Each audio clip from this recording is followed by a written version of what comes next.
And now, you see that there, we watch that.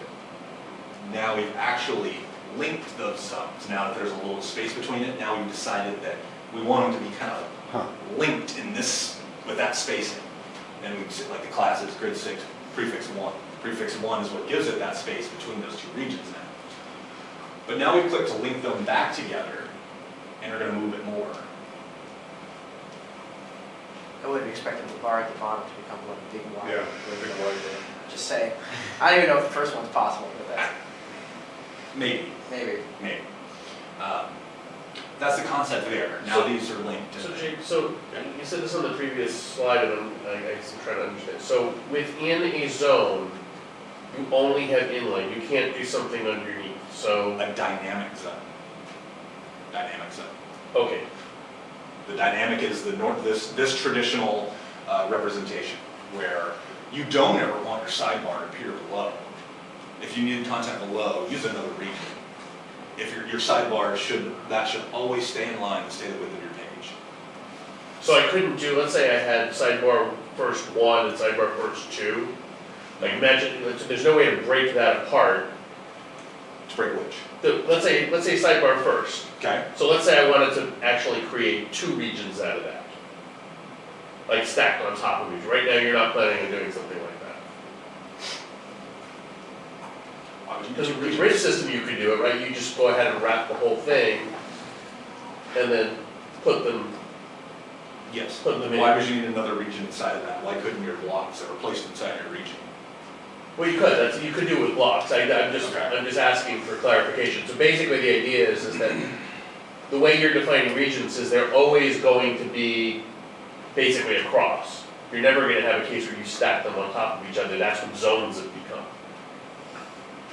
Essentially, yes. I think that's right, and that's open for debate because that's one of those things. Just like you had the weird thing with the nodes you were trying to do and put regions in there.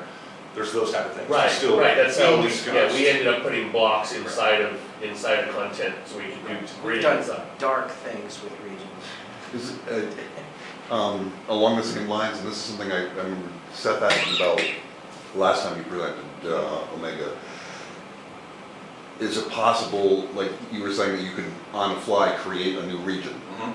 So, say in this content area, could you create a new region that somehow could be out of the z-axis sort of, or floated up to be like a floating block inside the primary content area? So you have 2 sidebars, you have your primary content area basically spaced the way they are, but then now you have a block. But I want a block floating in my content that's information about this post that doesn't belong in the sidebar. Right. It's something that's going to float. Everything's going to wrap around it. Right. Right, but that would be a block though, right? Well, but I see the convenience of having it that way if you want to place multiple blocks and not knowing, you can do it with a block and then just put the right CSS on it and done, but then if you want to put more to it, I do see the potential need for that. Well, yeah, occasionally I've wondered if that was something I could do, and as I remember you asked me Right. something.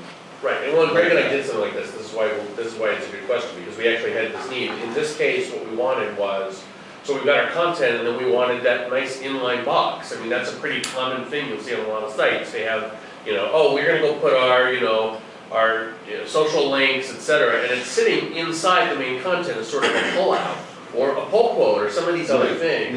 yeah. And so basically the way to do it right now is you have to go in and hack things and sort of take your blocks, and you actually put your block, you put your block rendering inside your node is really the best way to do it right now. Or I think we hacked the node TPL. Yeah, node TPL basically goes ahead and prints content block, which is a region that if you go ahead and you add things to your content block region, like these blocks, they would basically show up inside it. And it's an interesting hack. There's some negatives to it because what if you're doing more than one node?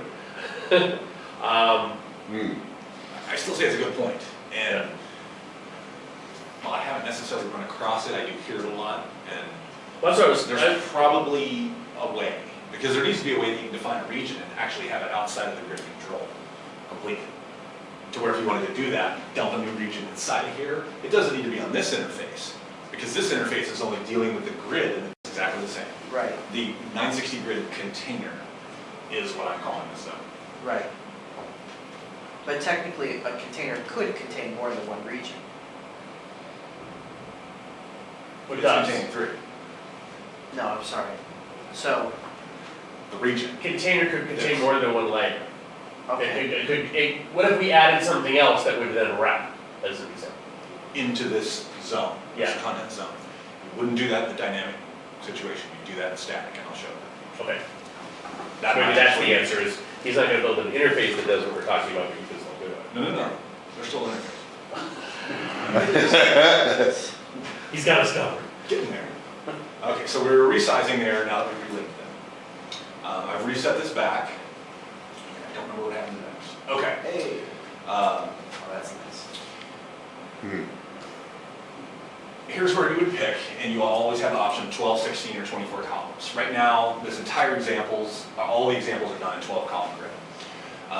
And those are all coming from 960. right? Yes. So is anybody here not familiar with the idea of 960? Everybody. A couple of people. All right. That's better than like big presentations. Nobody knows. So, in 12 column grid, for example, your grids are a little wider. And 16, they get a little narrower. 24, they're really tiny. 24 actually gives you a little more flexibility of what you can do. And like, when you get a design comp, if somebody really wants that to be a certain width, you can get it a lot closer using 24 columns. So there are reasons to switch between these. This example is going to show switching from 12 to 24 column. And that one's actually easy because everything just doubles and it gets a little wider. I'm gonna say this out loud and don't hate me for this. How about a 32 column?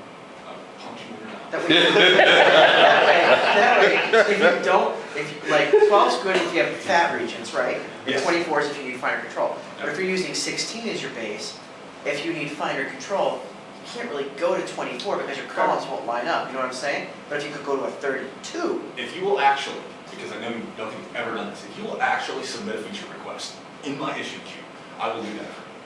Because there's actually a Whoa, site, there's you're actually a gonna- site where all you have to do is plug in how many columns you want, how wide you want it to be, so.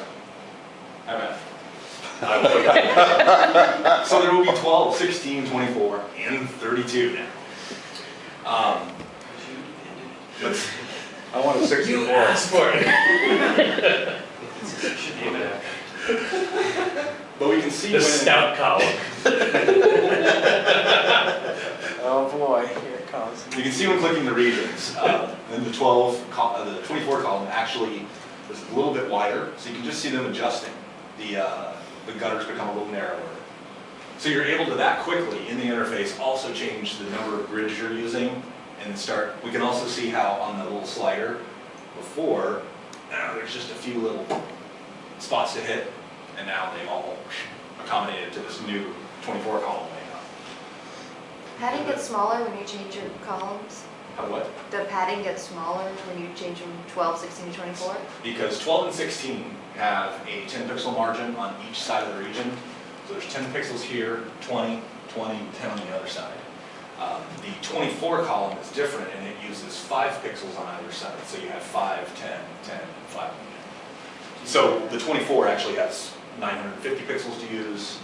12 and 16 only has 940. On the example you had the prefixes between them, will those also double or will they stay 1 or 2? Like that. If I were to switch to 24 right now, Yeah.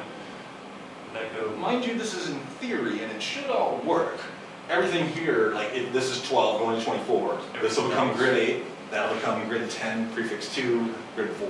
So it should respect every setting. The trick is actually going to be when trying to switch from a 12 to a 16. Right. That's a little bit trickier. It's going to have to kind of do some guesses and go, this is the lesser two evils I'm going to give you. Danger, Will Robinson. I'm gonna round it up to you. So, but it's that quick. I mean, if you switched it to 16 and everything went just the tiniest bit wonky, you could drag them back together really quick. But I'm gonna work on it to make it actually just smart. Also in the drop-down, we see that this says a dynamic zone and an option for static. We'll see those really quickly here in a moment. Those really don't matter because they may never happen. I was just putting in ideas of settings that would go in static zones. The answer to all South problems. Static zones allow you to resize the regions in a zone, displaying them inline horizontally, just as what we saw with the sidebars, or placing them vertically by simply adjusting the size so that one is gonna get fat enough not to fit with the others and then wrap down below.